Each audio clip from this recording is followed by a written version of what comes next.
কিছু কিছু সময় আছে পাপ না কইরাও পাপী হতে হয়, কিছু কিছু সময় আছে পাপের মধ্যে থাকার পরেও সে পাপাচারী বলে গণ্য হয় না। মনে করেন এক এলাকায় একটা পাপ হবে, গুনার কাজ হবে, ওই এলাকার যিনি প্রধান উনি আছেন সৌদি আরবে ওমরায়। যুবকরা মনে করেন একটা গানের আয়োজন করবে, কথার কথা বোঝানোর জন্য বলতেছে। প্রভাবশালী লোকের সমর্থন দরকার। যুবকেরা ফোন দিছে, ভাই আমরা তো অমুক তারিখে একটা গানের অনুষ্ঠান করতে চাই, আপনি কি বলেন? উনি আছে একেবারে হারামের কাছে, মসজিদে নববীর পাশে। ফোনে বলতেছে আচ্ছা করো, আমি 10,000 দিমনে। টাকা দিল না, অথবা বলল আচ্ছা ঠিক আছে কাজটা করো। অনুষ্ঠানটা হইল বাংলাদেশে, উনি আছেন সৌদি আরবে। উনি গান শুনেও নাই, ময়দানেও উপস্থিত হয় নাই, কিন্তু এই গান শুনে গানের আয়োজন করে ওরা যেমন পাপী হবে, ওই লোকটা শুধুমাত্র সমর্থন দেওয়ার কারণে সমান অপরাধী হয়ে যায়। অথচ সে পাপের সাথে জড়ায় নাই, শুধু সমর্থন দিচ্ছে। আবার মনে করেন যারা গানের আয়োজন করবে প্রভাবশালী, আমার মতো কুটি হুজুর তাদেরকে বাধা দিয়া থামাইতে পারবে না। গানের আওয়াজ হইতেছে, আমি তাদেরকে বাধা দিয়ে থামাইতে পারলাম না, পাপ চলতেছে চতুর্দিকে, কিন্তু আল্লাহর কাছে বললাম আল্লাহ আপনি জানেন আমি বড় দুর্বল, এদেরকে বাধা দেওয়ার মতো ক্ষমতা আমার নাই। আয় আল্লাহ, আমি আমার এই অপারগতার কারণে আপনার কাছে ক্ষমা চাই। চতুর্দিকে পাপ হইতেছে ঠিক, কিন্তু তাদের এই কর্মের সমর্থন না দেওয়ার কারণে, আল্লাহর কাছে অপারগতা প্রকাশ করার কারণে, ক্ষমা চাওয়ার কারণে ওই পাপের মধ্যে থেকেও কেমন যেন ওই ব্যক্তি পাপ কাজ করে না। কিছু কিছু সময় নিজের পাপ করা লাগে না, কিন্তু পাপের রাস্তা খুলে দেওয়ার কারণে সব পাপের বোঝা তার আমলনামায় যোগ হয়। এই যে 100 খেয়ানত হলো, সকলের খেয়ানতের সমপরিমাণ গুনাহ প্রথম যে শুরু করেছে তার আমলনামায় যোগ হয়ে যাবে। এই জন্য পয়গম্বর আরবি জানায় দেন, দুনিয়াতে যখন কেউ কোনো ভালো কাজের সূচনা করে, ওই ভালো কাজ দুনিয়ায় যতদিন চলে, যতজন করবে, ওই প্রথম যে সূচনা করেছে সকলের ভালো কাজের সওয়াব তার আমলনামায় যিনি যোগ করে দিবেন তিনি কে? আবার কারো দ্বারা যখন কোনো মন্দ কাজের সূচনা হয়, ওই মন্দ কাজ দুনিয়ায় যতদিন চলে, যতজন করে, সকলের মন্দ কাজের থেকে গোনা ওই প্রথম যে শুরু করেছে তারা আমলনামায় যোগ হয়। ও রাসূলুল্লাহ সাল্লাল্লাহু আলাইহি ওয়াসাল্লামের অগণিত হাদিস থেকে একটা হাদিস পাঠ করেছি। আল্লাহ তাআলার কাছে তৌফিক চাই, অল্প সময়ে আল্লাহ তাআলা কিছু কথা বলার সুযোগ আমাকে দান করেন, যে কথাগুলো আমাদের সবার দুনিয়া এবং আখিরাতের জন্য কল্যাণকর হয়। সকলে বলি আমিন। ভাই কই আর কি চেয়ারটা আগাইতে হবে, অনেক কষ্ট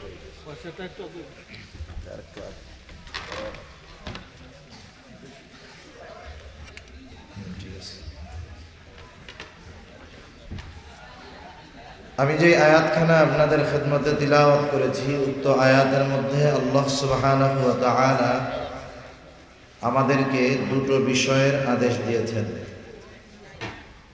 যদিও বিষয় দুইটা, এই দুই বিষয়ের ব্যাপারে ইমাম শাফেঈ রহমাতুল্লাহি আলাইহির একটা বক্তব্য আছে এই রকম, এই দুইটা গুণ যদি কোনো জাতি অর্জন করতে পারে তাহলে তারা সৌভাগ্যবান।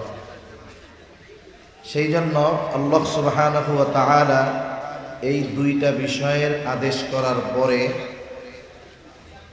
আল্লাহ তাআলা নিজেই এই দুই বিষয়ের ওয়াজকে সুন্দর ওয়াজ বলেছেন। তাহলে আমরা যেই দুইটা বিষয়ের আলোকে কিছু মুযাকারা করব, আলোচনা করব, এই দুই বিষয়কে সুন্দর বিষয়, সুন্দর ওয়াজ বলে অভিহিত করেছেন কে? আল্লাহ। আল্লাহ তাআলা কি নির্দেশ দিচ্ছেন? আল্লাহ তাআলা বলেন, ইন্নাল্লাহা ইয়া'মুরুকুম আন তু'আদ্দুল আমানাতি ইলা আহলিহা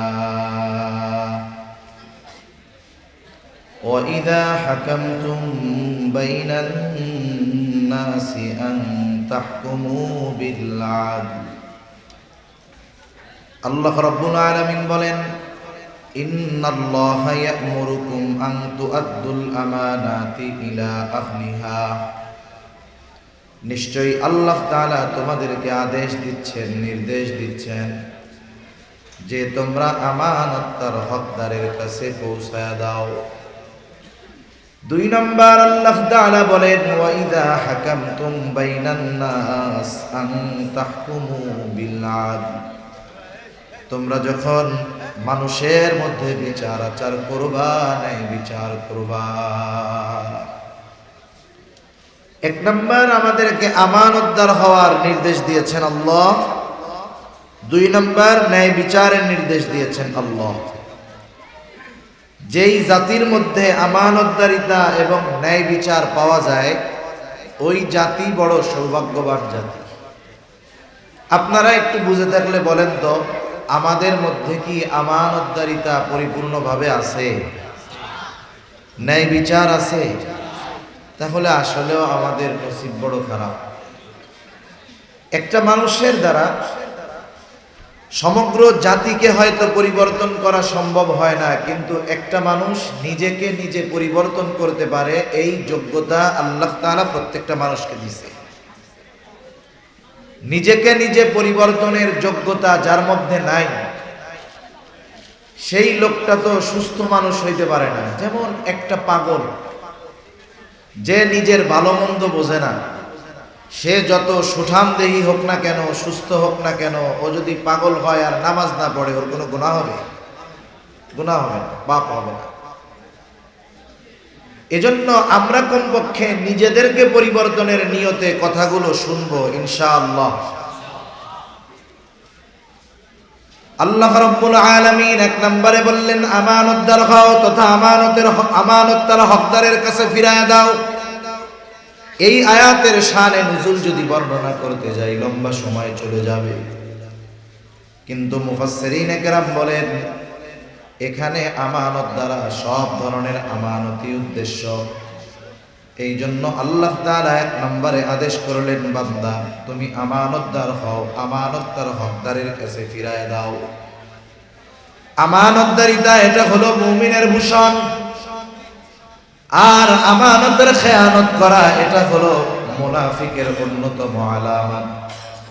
রাসূলুল্লাহ সাল্লাল্লাহু আলাইহি ওয়াসাল্লাম আমাদেরকে মুনাফিকের আলামতগুলো সুস্পষ্টভাবে জানায় দেন। নবীজি বলেন, মুনাফিকের 1 নম্বর আলামত, ইদা হাদ্দাসা কাযাবা। মুনাফিক যখন কথা বলে মিথ্যা কথা বলে। 2 নম্বর, ওয়া ইদা ওয়াআদা আখলাফা। ওয়াদা করলে ওয়াদা খেলাফ করে। 3 নম্বর, ইদা তুমিনা খানা। আমানতের খেয়ানত করে। আর এক হাদিসে আরেকটা বাড়ায়া আসছে, ওয়া ইদা তাখাসামা ফাজারা। যখন মুনাফিকের কারো সাথে তর্ক বিতর্ক হয়, ঝগড়া বিবাদ হয়, মুনাফিক গালমন্দ করে। এগুলো হলো মুনাফিকের আলামত। সমাজে নামাজ পড়ে, কিন্তু এই মুনাফিকের আলামতগুলো তার মধ্যে আছে। এমন মানুষ বলেন তো সমাজের মধ্যে আছে না নাই? নামাজ পড়ে, মুনাফিকের আলামত তার মধ্যে আছে। মুনাফিকের এই আলামতগুলো হলো ভাইরাসের মতো, ভাইরাসের মতো। জটিল এক রোগ আছে, ক্যান্সার। ক্যান্সার, যখন কেউ ক্যান্সারে আক্রান্ত হয়, ক্যান্সারের ভাইরাসে আক্রান্ত হয়, সহজে টের পাওয়া যায় না। একটা মানুষ তার দেহের মধ্যে, রক্তের মধ্যে যখন ক্যান্সারের জীবাণু ছড়ায় পড়ে, তাকে কেমোথেরাপি দেওয়া হয়, রেডিওথেরাপি দেওয়া হয়। থেরাপি দেওয়ার পর সুস্থ অবস্থায় দীর্ঘদিন বেঁচে থাকে এমন মানুষের সংখ্যা খুবই কম। ক্যান্সারের জীবাণু যেমন মানুষের জীবন ধ্বংসের কারণ হয়, মুনাফিকের আলামতগুলো কারো মধ্যে যদি পরিপূর্ণভাবে বিস্তার লাভ করে ফেলে, তাহলে এই মুনাফিকের আলামতগুলো মুমিনের ঈমান ধ্বংসের কারণ হয়ে দাঁড়ায়। কিছু বিষয় আছে, যেমন অনেকে মিথ্যাকে তার জীবনের একটা অংশ বানায় নেয়। অনেক ব্যবসায়ী আছে দেখবেন, আপনি বলবেন ভাই ব্যবসা তো একটা ভালো ইবাদত, যদি ঠিকঠাক মতো করা যায়। রাসূল সাল্লাল্লাহু আলাইহি ওয়াসাল্লাম বলেন, আত-তাজিরুস সাদুকুল আমিন মা'আন নাবিয়্যিন সিদ্দীকিন ওয়াশ শুহাদা'i ওয়াস সালিহিন। সত্যবাদী আমানতদার ব্যবসায়ী নবীদের সাথে, শহীদদের সাথে, সিদ্দীকিনদের সাথে, নেক বান্দাদের সাথে অবস্থান করবে। এখন ব্যবসায়ী জবাব দিবে কি যে হুজুর বইলেন না, এই জামানায় সত্য কথা কয়া ব্যবসা চলবে না, মিথ্যা ছাড়া ব্যবসা চলেই না। ও যদি মনে করে যে ব্যবসার জন্য তার মিথ্যা কম্পালসারি, জীবনের অংশ, এতে কোনো অসুবিধা নাই, তাহলে মিথ্যা বলা কবিরা গুনাহ, সেই কবিরা গুনাহটাকে সে কবিরা গুনাহ মনে করে না, এতে তার ঈমান নষ্ট হয়ে যাওয়ার আশঙ্কা আছে। ঠিক কিনা বলেন? মুনাফিকের আলামতগুলোও মানুষের ঈমান ধ্বংসের কারণ হয়ে যেতে পারে। এই জন্য আমাদের মধ্যে যদি মুনাফিকের কোনো আলামতের দেখা যায়, আমরা এগুলোকে বের করে ফেলব। তাহলে মুনাফিকের আলামতগুলোর মধ্যে অন্যতম এক আলামত হলো ইদা তুমিনা খানা, আমানতের খেয়ানত করা। আমানতদারিতা এমন এক আমল, কিছু আমল আছে যে আমলের সম্পর্ক শুধু আমলের সাথেই, করলে সওয়াব, না করলে গুনাহ নাই। কিন্তু আমানতদারিতা এমন এক আমল যেই আমলের সম্পর্ক সরাসরি ঈমানের সাথে। এই জন্য নবীজি বলেন, লা ঈমানা লিমান লা আমানাতা লা। নবী বলেন, যার মধ্যে আমানতদারিতা নাই তার ঈমান নাই। তাহলে আমরা যারা মুমিন আছি, আমাদেরকে প্রকৃত আমানতদার হওয়ার দরকার আছে না নাই? বাস্তবতা হলো আমানতদারিতার ব্যাপারে আমাদের অনেকেরই স্বচ্ছ ধারণা নাই। আমানতদারিতার ব্যাপারে স্বচ্ছ ধারণা না থাকার কারণে অনেক সময় নিজের অজান্তে, অনিচ্ছায় আমরা খেয়ানত করে বসি, আমরা নিজেরাও টের পাই না। সেই জন্য আমানতদারিতা কোন কোন স্থানে হয়, কয়েকটা স্থান, কয়েকটা বিষয় আপনাদের সাথে একটু আলোচনা করব ইনশাআল্লাহ। এক নম্বরে আমানতদারিতা হয় লেনদেনের মধ্যে, আদান প্রদানের মধ্যে হয় আমানত। সাধারণত এই বিষয়টা কম বেশি আমাদের জানা আছে, এজন্য আমি এই বিষয়টাকে বেশি লম্বা করব না। কেউ যদি আমার কাছে কোনো সম্পদ আমানত রাখে, সে যদি ভুলেও যায়, আমার কাছে যেহেতু আমানত রেখেছে, আমাকে নিজ দায়িত্বে তার সম্পদ ফিরাইয়া দিতে হবে। অনেক সময় বিষয় এমন হয়, একজন আমার কাছে পায়, তার মনে নাই, আমার মনে আছে। আমি চিন্তা করি ওর যেহেতু মনে নাই, তাইলে না দিলেও মনে হয় কোনো অসুবিধা নেই। বিষয় কি এমন হবে কখনো? তার না জানা থাকুক, বরং আমার কাছে যদি কারো সম্পদ থাকে, সেটা আমানতের হোক, এমনিতেই তার হকের হোক, তার যদি মনেও না থাকে, আল্লাহ তাআলা আমাকে নির্দেশ দিচ্ছে যে আমাকে ওই মালিকের সম্পদ নিজ দায়িত্বে ফিরাইয়া দিতে হবে, সে ভুলে যায়। এজন্য আমার আপনার কাছে এই জাগতিক দুনিয়ায়, এই দুনিয়ায় কেউ যদি কোনো কিছু পাওনা থাকে, যিনি পাওনা তার যদি মনে নাও থাকে, আমি যদি জানি যে এইটা ওনার, আমি তাহলে তাকে ফিরাইয়া দিব। এটা যত দামি বস্তু হয় হোক না কেন, যত দামি সম্পদ হোক না কেন, ফিরাইয়া দিব। আমি যদি ওই জিনিসটা দুনিয়াতে খেয়ে ফেলি, দখল দেই, হয়তো দুনিয়ায় ওই লোকটার মনে থাকবে না, কিন্তু কিয়ামতের দিন ওর স্মরণ পড়ে যাবে যে আমি দুনিয়ায় অমুকের কাছে এই হক পাইতাম। আল্লাহ না করুন, কিয়ামতের দিন হয়তো ওই মানুষের ওই হকটা আমাকে আমার নেকি দিয়ে অথবা তার গোনাহ নিয়ে এই হকটা আমাকে আদায় করতে হবে।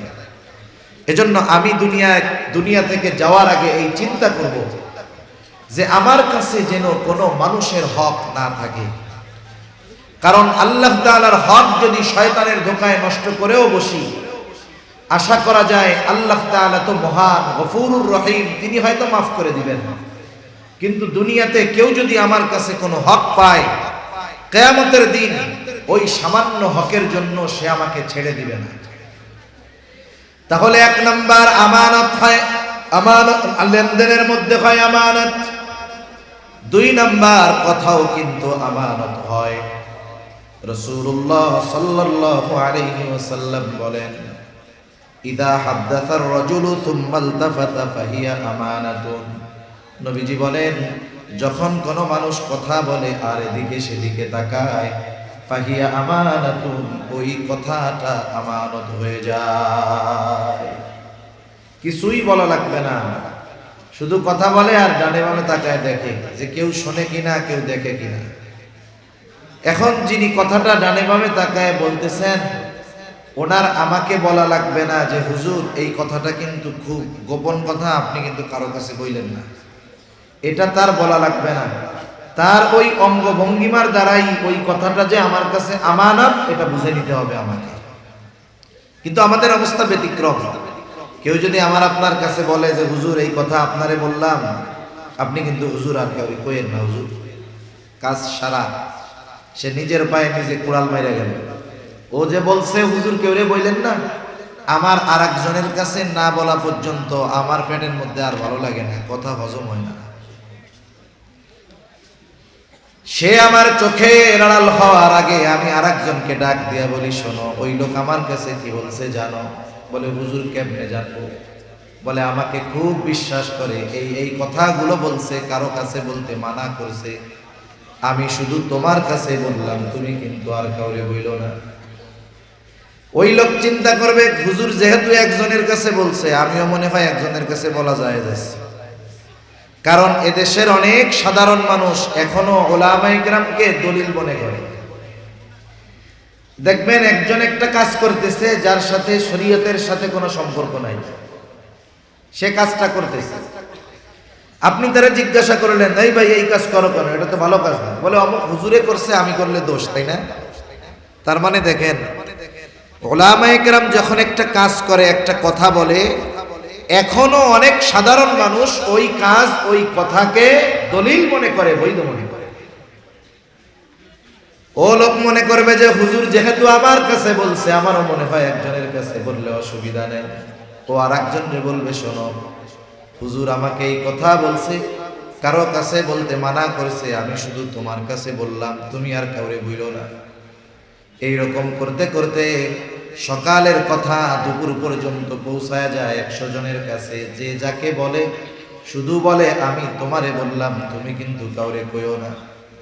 বলেন তো এই কথা যখন 100 জনের কাছে পৌঁছায় গেল, আমি তো বলছিলাম একজনের কাছে, কিন্তু কথা পৌঁছায় গেল 100 জনের কাছে, খেয়ানত কি একটা আছে নাকি 100টা হয়ে গেছে? কিছু কিছু সময় আছে পাপ না কইরাও পাপী হতে হয়, কিছু কিছু সময় আছে পাপের মধ্যে থাকার পরেও সে পাপাচারী বলে গণ্য হয় না। মনে করেন এক এলাকায় একটা পাপ হবে, গুনার কাজ হবে, ওই এলাকার যিনি প্রধান উনি আছেন সৌদি আরবে ওমরায়। যুবকরা মনে করেন একটা গানের আয়োজন করবে, কথার কথা বোঝানোর জন্য বলতেছে। প্রভাবশালী লোকের সমর্থন দরকার।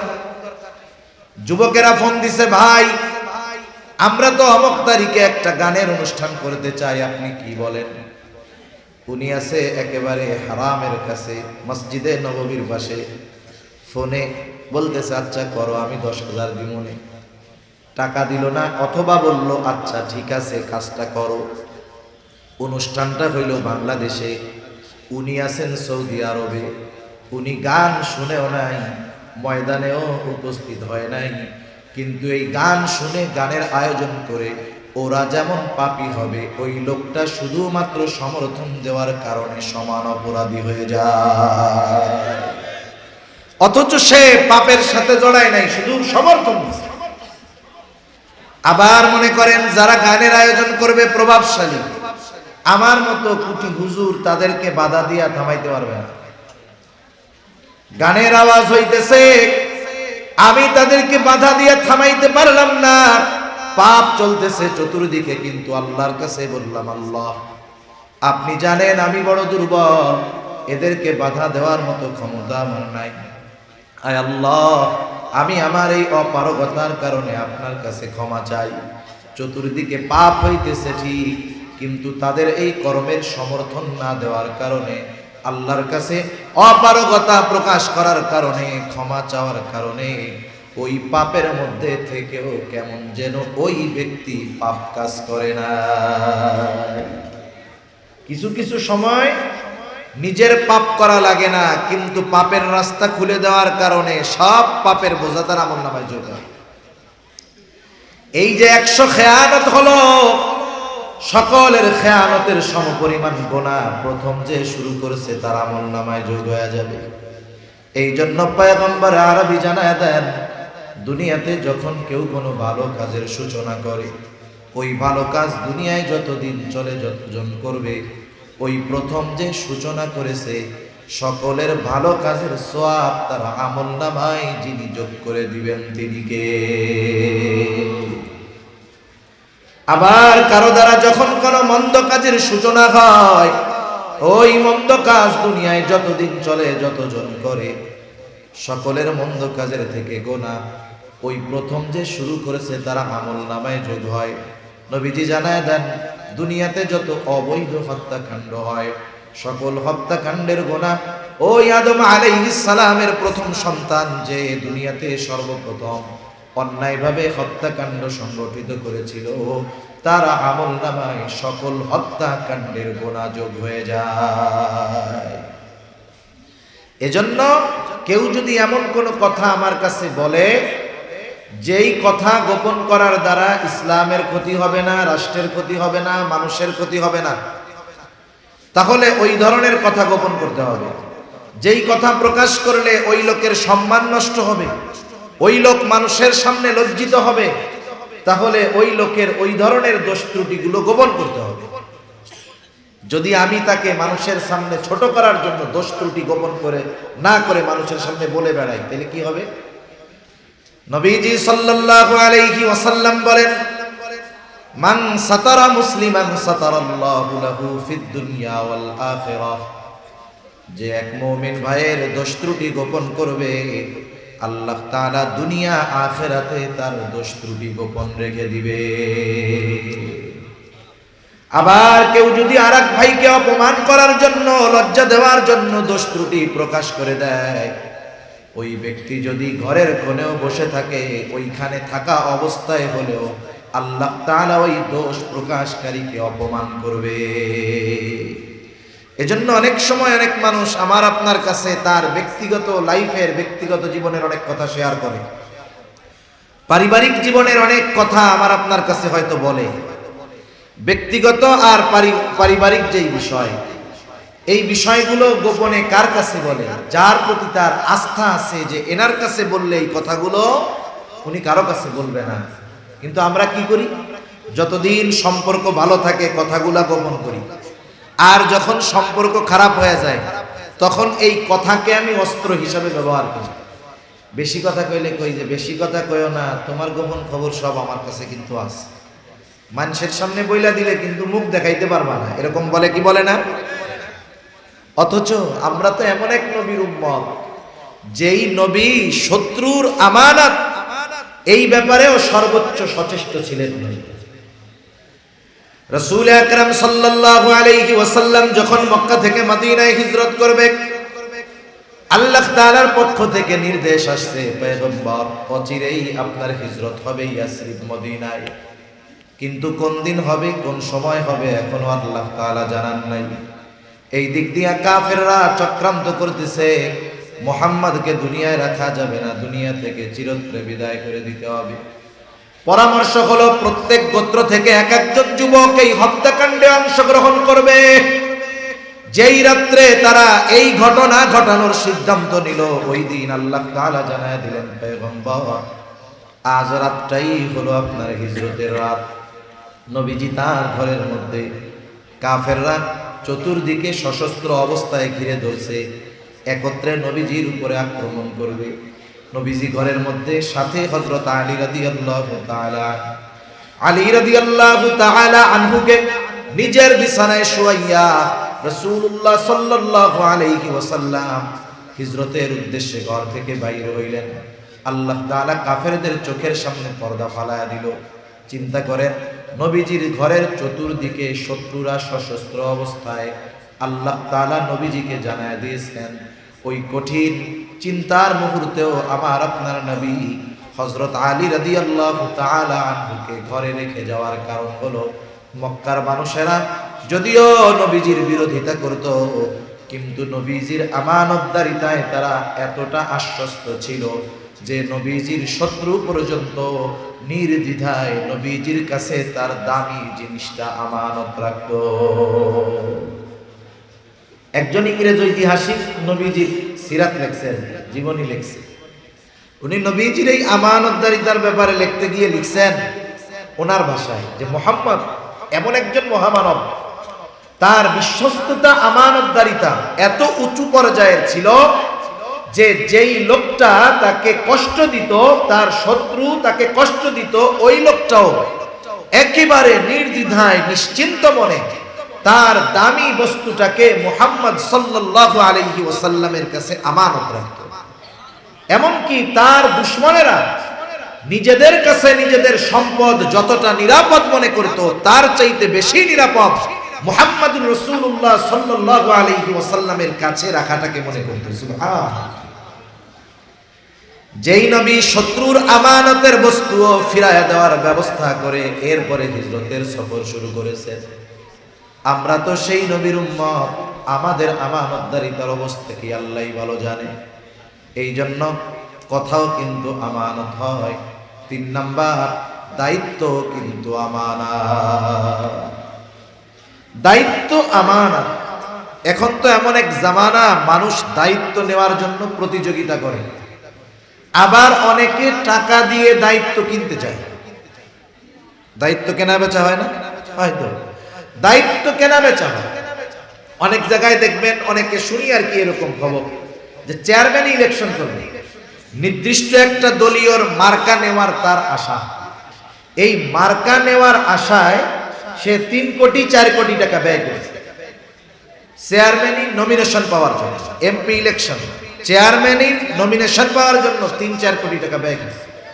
এরপরে সে নমিনেশন পেয়েছে। নমিনেশন পেয়ে সে যখন পোস্টার ছাপায়, পোস্টারের মধ্যে কি লেখা থাকে? অমক ব্যক্তিকে এই মার্কায় ভোট দিয়ে জনগণের সেবা করার সুযোগ করে দিন, এরকম লেখা থাকে না? আচ্ছা বলেন তো, জনগণের সেবা যদি সে করতে চাইতো, তার কি নির্বাচিত হওয়ার দরকার ছিল না? সে যে টাকার মালিক, এই 3 কোটি টাকা দিয়ে জনগণের সেবা করত, কিন্তু সে তো 3 কোটি দিয়ে নমিনেশন কিনে সেবা করতে চায়। তার মানে এই বেটা দায়িত্ব কিনতে চায়, আসলে মানুষের সেবা করতে চায় না। এখনকার জামানায় মানুষ দায়িত্ব কিনতে চায়, অথচ অতীতে এমন এক জামানা ছিল দায়িত্বের কথা শুনলে মানুষ এলাকা ছেড়ে পালায়া যাইত। আমাদের কলিজার টুকরা ইমাম আজম আবু হানিফা রহমাতুল্লাহি আলাইহি, ইমাম আবু হানিফা রহমাতুল্লাহি আলাইহিকে খলিফা মনসুর মানুষের সামনে ওপেনে প্রস্তাব দিয়েছে, ও ইমাম আজম, প্রধান বিচারপতির আসনটা শূন্য, প্রধান কাজী বিচারকের আসন শূন্য, আপনি প্রধান বিচারকের দায়িত্বটা গ্রহণ করেন। প্রস্তাব দিয়েছে খলিফা সকলের সামনে। ইমাম আবু হানিফা সাথে সাথেই এই দায়িত্ব নেওয়ার জন্য অপারগতা প্রকাশ করলেন। খলিফা এত বড় পদে সরাসরি নিয়োগ দিতে চাইছে, আর ইমাম আবু হানিফা এটাকে ফিরাইয়া দিয়েছে। খলিফার ইগোতে লাগছে। খলিফা এবার হাতের চাবুক দিয়ে ইমাম আবু হানিফার গায়ে একটা বাড়ি মেরে দিছে। খলিফা মনসুর যখন রাজপ্রাসাদে ফিরে গেল, খলিফা মনসুরের চাচা বলে, মনসুর, কাজটা তুমি ভালো করো নাই। ইমাম আবু হানিফার গায়ে চাবুক দিয়া বাড়ি মারছো, কাজটা ভালো করো নাই। মানুষ যখন রাগান্বিত থাকে, সে এমন সিদ্ধান্ত নিয়ে নেয় রাগান্বিত অবস্থায়, যেই সিদ্ধান্ত তার গোটা জীবনের আফসোসের কারণ হয়ে দাঁড়ায়। ওই সময় তো রাগ ছিল, রাগে বাড়ি মারছে, এখন তো রাগ নাই। আমাদের দেশে মাঝে মধ্যে দেখবেন বিবাহ বিচ্ছেদের ঘটনা ঘটে, এটার টাইম টুইম নাই, একেবারে একসাথে স্বামী তার স্ত্রীরে 14 গোষ্ঠী ধরে মাইরা দেয়, তালাক। এরকম মারে না মাঝে মধ্যে? মারে। অবস্থাটা কি দেখেন, গ্রাম অঞ্চলে এই ধরনের সমস্যা অনেক। আমার মনে হয় বাংলাদেশে লক্ষ লক্ষ লক্ষ লক্ষ পরিবার আছে যে এরা স্বামী মনে হয় ওর স্ত্রীরে তালাক দিতে দিতে সেঞ্চুরি পূরণ করে ফেলছে, 200-500 বার দেওয়া হয়ে গেছে, এরপরেও ঘর সংসার করতেছে। এখন বলেন তো এরা যে ঘর সংসার করতেছে, 1 নম্বরে তো জেনা করতেছে, আবার এই জেনারে বৈধ মনে করে করতেছে, আবার এদের মেলামেশার দ্বারা কিছু সন্তান সন্ততি হইতেছে, এগুলো সব ওলাদুজ জেনা হইতেছে। এরা আবার জেনাও করতেছে, আবার যদি বৈধ মনে করে কইরা থাকে, ঈমান আছে না নাই আল্লাহই ভালো জানে। তা এই যে বিবাহ বিচ্ছেদ যে হয়, তালাক যে হয়, এটা কিন্তু অনেক বড় বিষয় নিয়ে হয় তা না। অনেক সময় তুচ্ছ বিষয় নিয়ে স্বামী স্ত্রীর মধ্যে তর্কাতর্কি হয়, শয়তান ওইখানে এসে উভয়কেই উস্কায়া দেয়। এক সময় বেটা রাগের ঠেলায় যা করে দিয়া দিলাম, শয়তানের এক মিশন, এক পাঠ, এক অধিবেশন শেষ, এবার চলে যায় শয়তান। আশেপাশের লোকজন তখন কি বলে, আরে চাচা কি কাম করলেন, দিয়া তো দিছেন একসাথে 3টা, এখন তো চাচি আর আপনার নাই, কি হবে? এই যে ছোট ছোট বাচ্চা, এদের কি হবে? শয়তানের এক মিশন শেষ, এবার আরেক মিশনে আসে শয়তান। একটু আগে একজনের উপরে আরেকজনের রাগ বানাইছে, এখন মোহাব্বত ঢাইলা দেয়। এত মোহাব্বত অন্তরের মধ্যে আসে, মহিলা মনে করে ওনারে ছাড়া আমি আর বাঁচবো না, বেটাও মনে করে 20 বছর ঘর করছি, এরা ছাড়া তো আমি বাঁচবো না। এখন সমাধান কি? চলে আসছে মাদ্রাসায়, আয়েশা মুফতি সাহেবের কাছে বলে, হুজুর এই কাম করে ফেলছি। হুজুর তো বলে দেয় যে আপনার কামও তো শেষ। বলে হুজুর রাগ কইরা দিয়ে দিছি, হুজুর রাগ কইরা দিছি। তালাক কি মানুষ খুশি হইয়া দেয় না? রাগ হয়ে দিবে। এখন একটা জিনিস এখান থেকে আমরা সারা জীবন মনে রাখবো, যে কোনো ক্ষেত্রে আমরা কখনো রাগান্বিত অবস্থায় সিদ্ধান্ত নিব না। আরে মারামারি কাটাকাটি হয়েছে সেটা পরের কথা, কিন্তু সিদ্ধান্ত নিতে হবে ঠান্ডা মাথায়, একেবারে চিন্তা ভাবনা করে। কারণ ওই রাগান্বিত অবস্থার সিদ্ধান্ত আমার গোটা জীবনের আফসোসের কারণ হতে পারে, ঠিক কিনা বলে? খলিফা মনসুর এখন তো রাগ নাই, চিন্তা করতেছে কাজটা তো ভালো হয় নাই, আমি আবার ইমাম আবু হানিফার কাছে গিয়ে ক্ষমা চাইবো, নিজেরও একটু লজ্জা লজ্জা লাগে। খলিফা মনসুর তার সবচাইতে বিশ্বস্ত মানুষটাকে ইমাম আবু হানিফার কাছে পাঠায় দিলেন। বললেন, যাও ইমাম আবু হানিফাকে বলবা খলিফা তার আচরণের কারণে লজ্জিত, আপনার কাছে ক্ষমা চেয়েছে। সাথে সাথে 1 থলে স্বর্ণ মুদ্রা দিয়ে দিল। ইমাম আবু হানিফাকে গিয়ে বলবা, উনি আমাকে যদি ক্ষমা করে দেয়, সাথে সাথে এই স্বর্ণ মুদ্রার থলেটা ওনাকে হাদিয়া দিবা, এবং বলবা আপনি যদি খলিফার দেওয়া এই হাদিয়াটা গ্রহণ করেন, তাহলেই খলিফা সুনিশ্চিত হবে যে আপনি তাকে ক্ষমা করে দিয়েছে। লোকটা চলে আসছে ইমাম আবু হানিফার কাছে। ইমাম আবু হানিফার কাছে এসে বলে, খলিফা তার আচরণের কারণে লজ্জিত, আপনি তাকে মাফ করে দেন। ইমাম আবু হানিফা তো নববী গুণে গুণান্বিত, মাপ চাইছে, বলে হ্যাঁ মাফ করে দিলাম। এইবার লোকটা বলে, এই হাদিয়া খলিফা আপনার জন্য পাঠিয়েছে, আপনি যদি গ্রহণ করেন তাহলেই তিনি নিশ্চিত হবেন আপনি তাকে মাফ করে দিয়েছেন। ইমাম আবু হানিফা বলে, না হাদিয়া লাগবে না, আমি তাকে মাফ করে দিয়েছি। ওই লোকটা বারবার জোরাজুরি করতেছে, হাদিয়া নেন হাদিয়া নেন। ইমাম আবু হানিফা এক পর্যায়ে তাকে জিজ্ঞাসা করে, তোমার খলিফা আমার জন্য এত সম্পদ স্বর্ণ মুদ্রা হাদিয়া পাঠাইলো, এটা উনি পাইলেন কোথায়? বলে, উনি পাবে কোথায়, উনি দিয়েছে এটা রাষ্ট্রীয় কোষাগার থেকে। ইমাম আবু হানিফা তখন বললেন, শোনো, এটা গ্রহণ করার কোনো সুযোগ নাই। লোকটা আবারও বলতেছে, হুজুর নেন, আপনি রাখেন, আপনার জন্য ব্যয় করার দরকার নাই, এগুলো আপনি অন্যদেরকে সদকা করে দিয়েন। ইমাম আবু হানিফা এবার বলতেছে, শোনো, এটা রাখবার পর আমি নিজের জন্য ব্যয় করি নাকি অন্যকে সদকা করে দেই সেটা মূল বিষয় নয়, তোমার খলিফা জানবে ইমাম আবু হানিফা আমার দেওয়া হাদিয়াটা গ্রহণ করেছে, সুতরাং এটা তো গ্রহণ করা যাবেই না।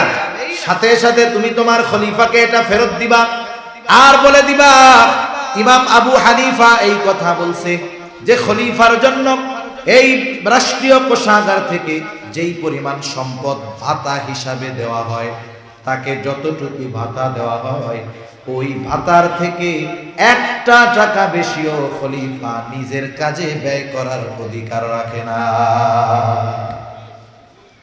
আমাদের দেশে যারা রাষ্ট্রীয় কাজের দায়িত্বে আছে এদের ভাতা আছে না?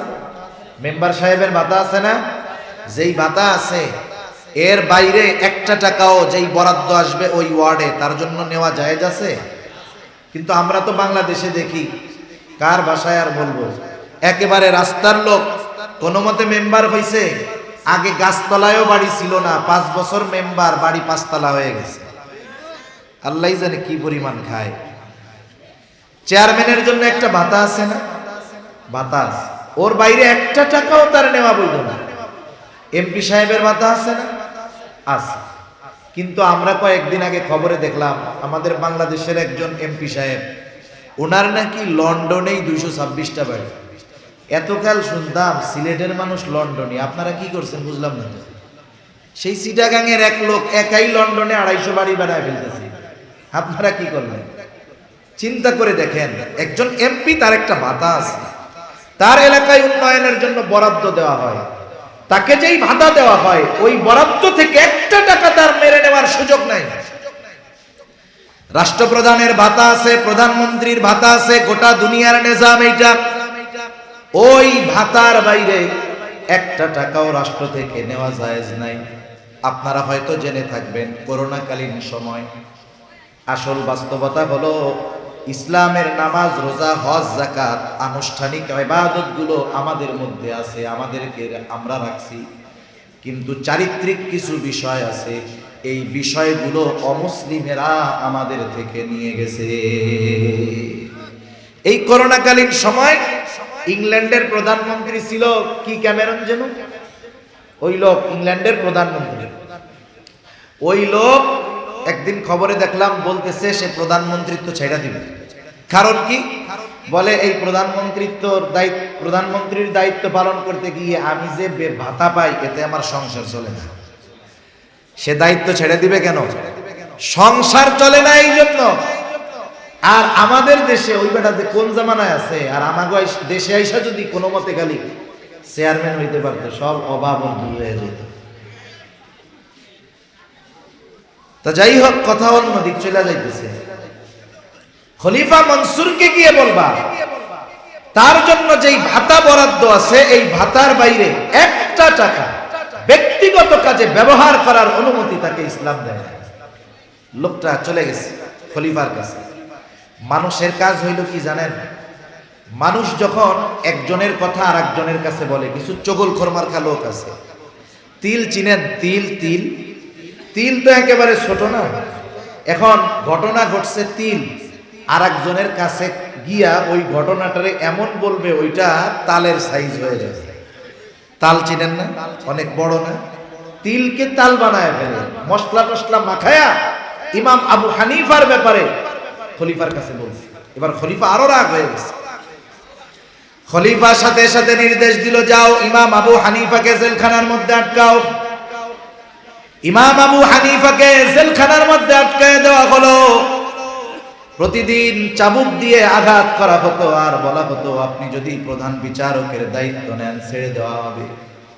ইমাম আবু হানিফা জেলখানার মধ্যে জুলুম অত্যাচার সহ্য করেছে, কিন্তু এরপরেও প্রধান বিচারকের দায়িত্ব তিনি গ্রহণ করেন না।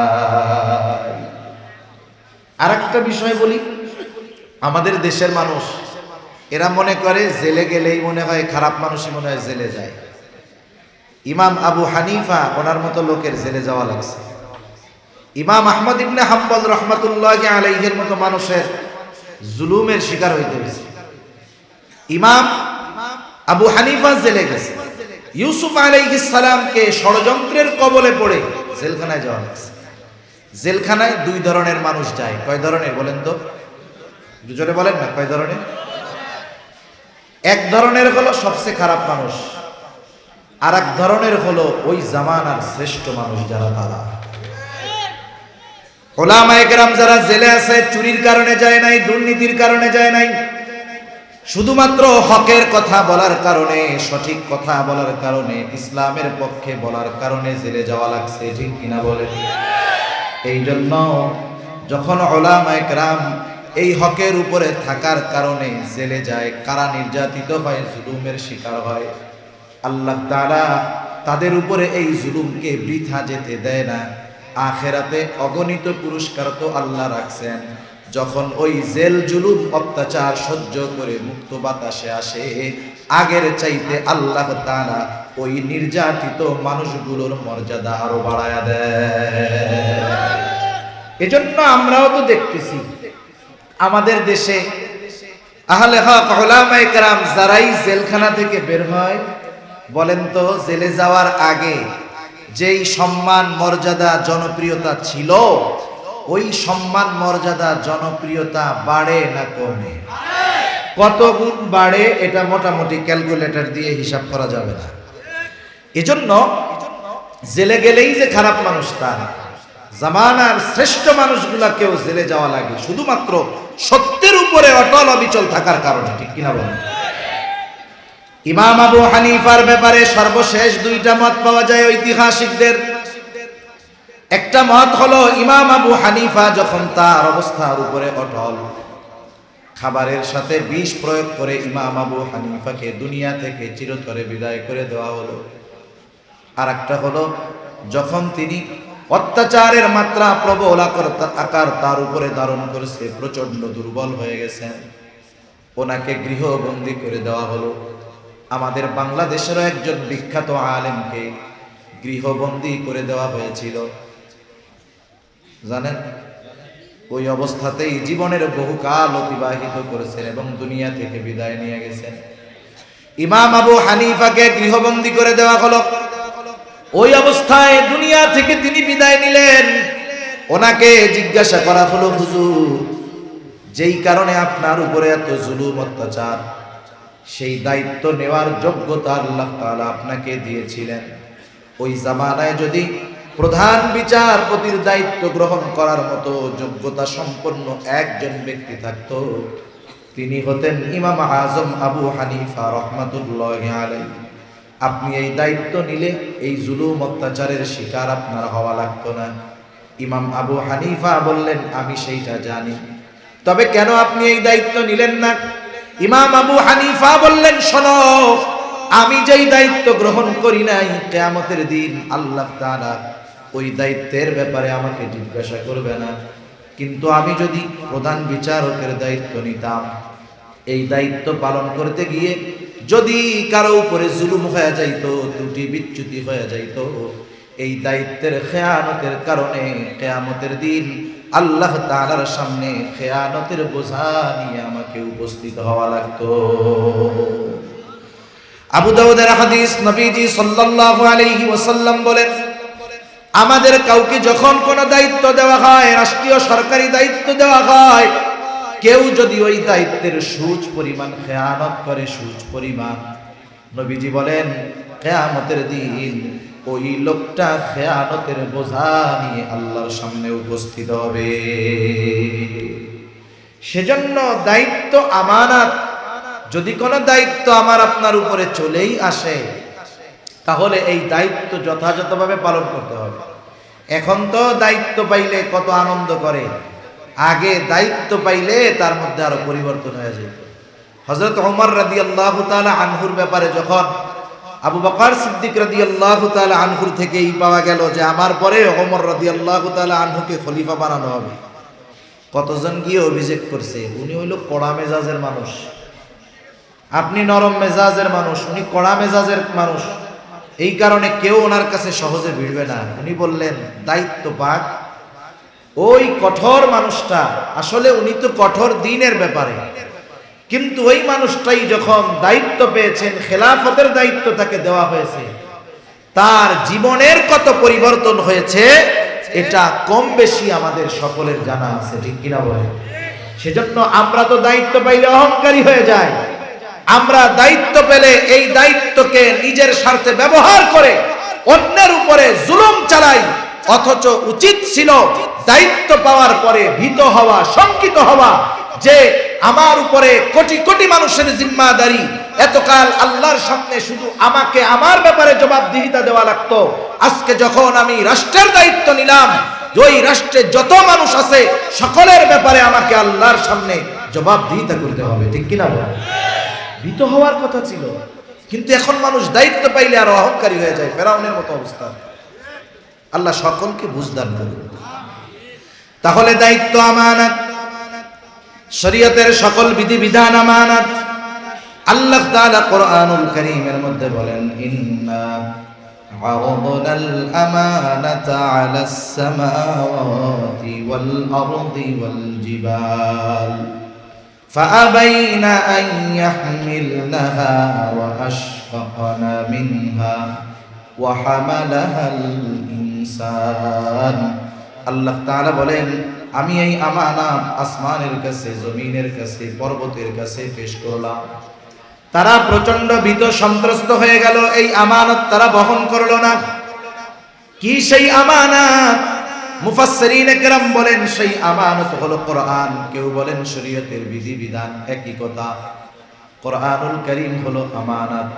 এই জন্য বুজুর্গানে দিন উলামায়ে কেরাম বলেন, আল্লাহ তাআলার যত আদেশ নিষেধ বিধানাবলী আছে সবগুলো আমানত।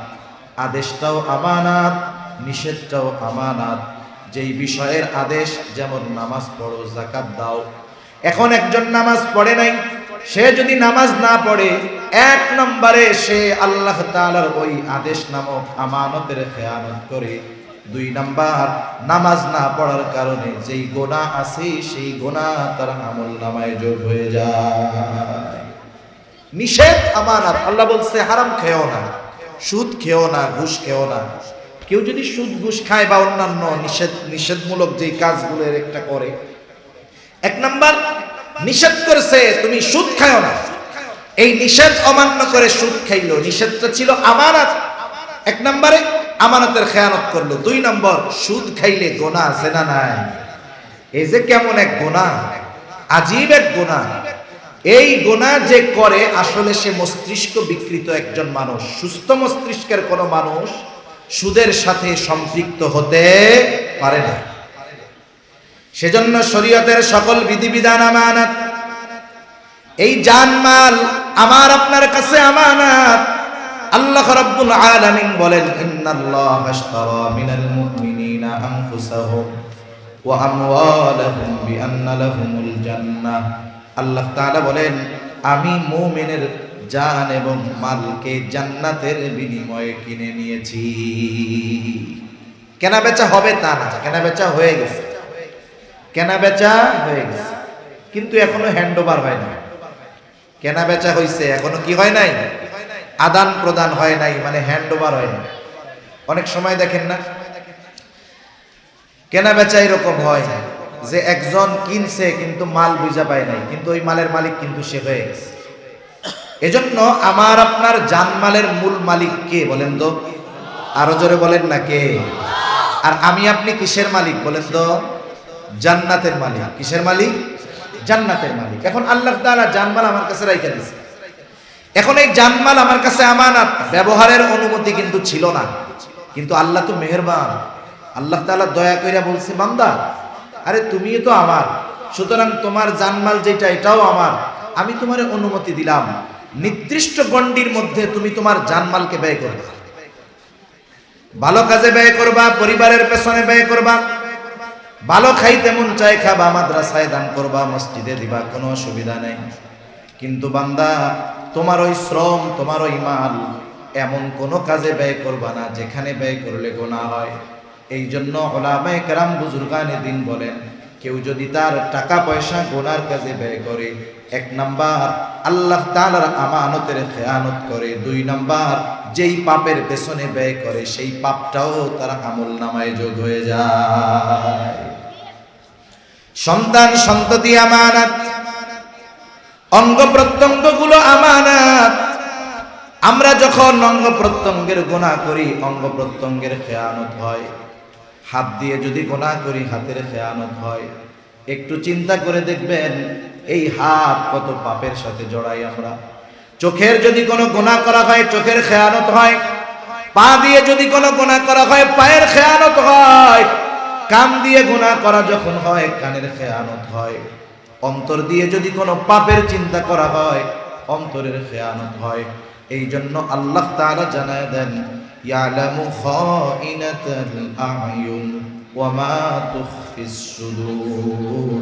আল্লাহ তাআলা বলেন তিনি জানেন তোমরা চোখের কি খেয়ানত করো, অন্তরের মধ্যে কি লুকায় রাখো, তথা অন্তরের কি খেয়ানত করো। দুনিয়ার কেউ হয়তো তোমার চোখের খবরটা জানে না, দুনিয়ার কেউ হয়তো তোমার অন্তরের খবরটা জানে না, কিন্তু তোমার অন্তরের খবর যিনি জানেন তিনি কে? আমানতদারিতার বিষয়ে আর বেশি কিছুর দরকার নাই, এতটুকু যদি আমরা আমলে আনতে পারি আমানতদার মুমিন হতে পারবো ইনশাআল্লাহ। তাহলে আল্লাহ রাব্বুল আলামিনের দুইটা নির্দেশ, এক নাম্বার ইন্নাল্লাহা ইয়া'মুরুকুম আন তুআদ্দুল আমানাতি ইলা আহলিহা, দুই নাম্বার নির্দেশ ওয়া ইযা হাকামতুম বাইনান নাসি আন তাহকুমু বিল আদল, তোমরা যখন মানুষের মধ্যে বিচার আচার করবা ন্যায় বিচার করবা। আমরা অনেক সময় ভাবি বিচার আচার করবে তো যারা জজ কোর্টের জজ, সুপ্রিম কোর্টের যেই জজ আছে বিচারক আছে এনারাই ন্যায় বিচার করবে। আমরা কি বিচার টিচার করি নাকি? আমরাও মাঝে মধ্যে বিচারক হই।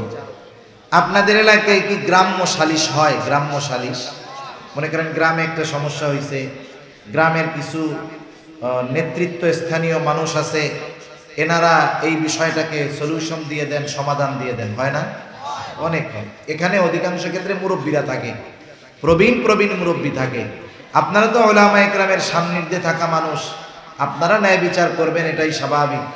কিন্তু এই ধরনের গ্রাম্য সালিশের মধ্যে এমন এমন অবিচার হয় অকল্পনীয়, কিছু করাত আছে, এগুলা যাইতেও কাটে আসতেও কাটে, আছে না?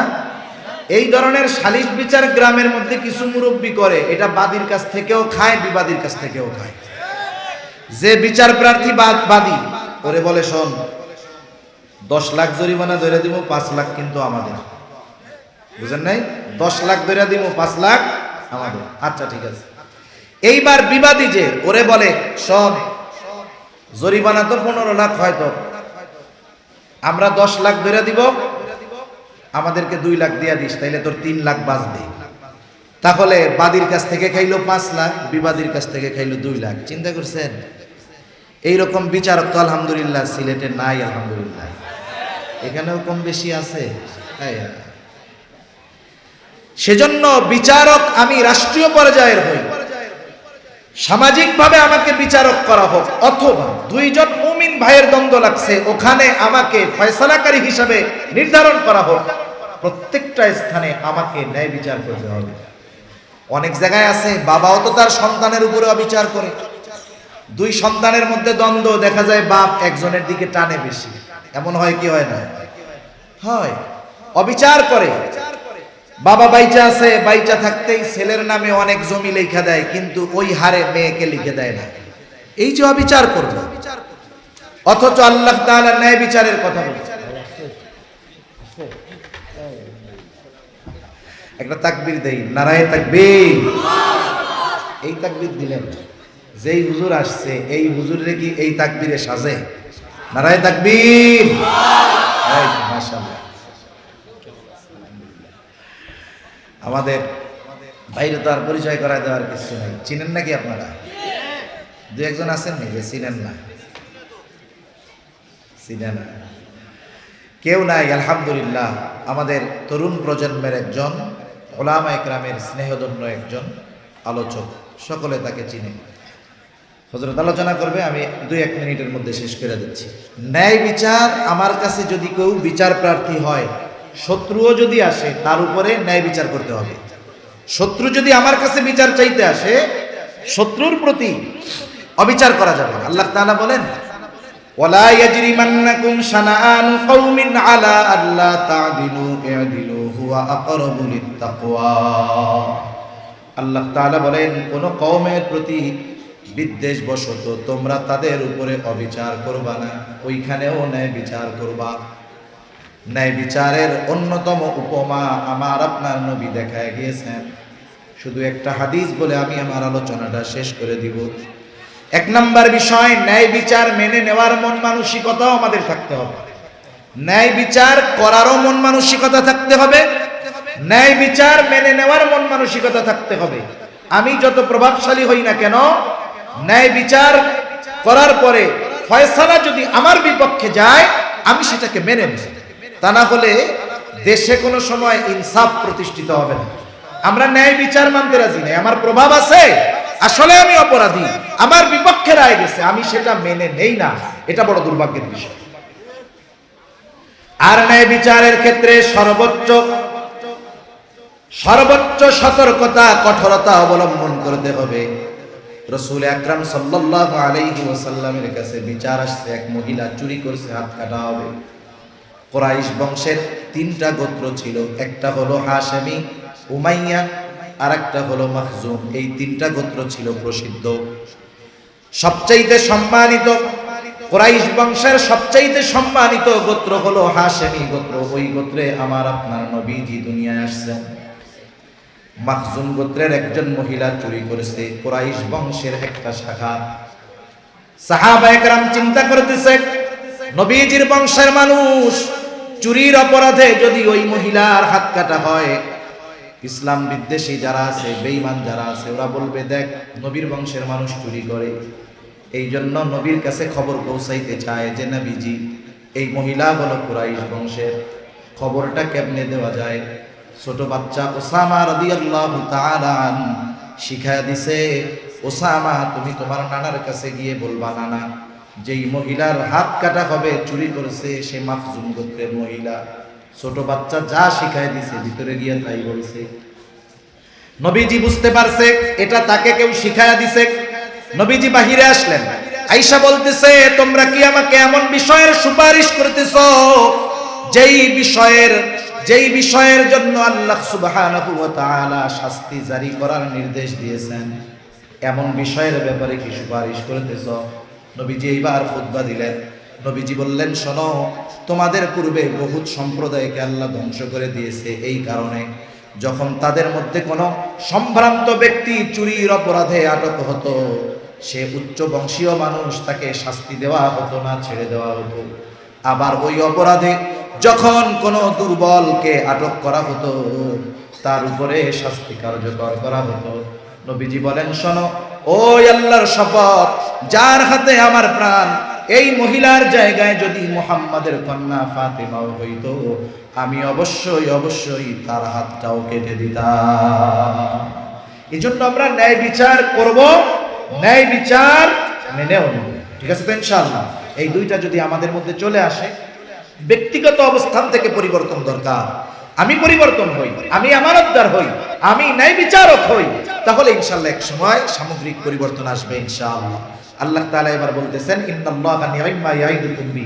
আল্লাহ কতই না সুন্দর ওয়াজ করলেন, নিজের ওয়াজকে আল্লাহ সুন্দর বলছেন, সাথে সাথে কেমন যেন আল্লাহ বলতেছেন, বান্দারে এত সুন্দর দুইটা ওয়াজ তোমাদের শোনাইলাম, এই ওয়াজ শুইনা তোমরা কি করো, আমল করো কি করো না, কি আলোচনা সমালোচনা করো, দুনিয়ার কেউ না শুনলেও আমি কিন্তু শুনিও দেখিও। ঠিক কিনা বলেন? আল্লাহ তাআলা বলেন, ইন্নাল্লাহা কানা সামিআন বাসীরা। নিশ্চয়ই আল্লাহ তাআলা সর্বশ্রোতা, সর্বদ্রষ্টা। আল্লাহ তাআলা আমাদের সকলকে আমানতদার, ইনসাফগার হওয়ার তৌফিক দান করুন। সকলে বলি আমিন। ওয়া আখিরু দাওয়ানা আনিল হামদুলিল্লাহি রাব্বিল আলামিন। আলহামদুলিল্লাহ।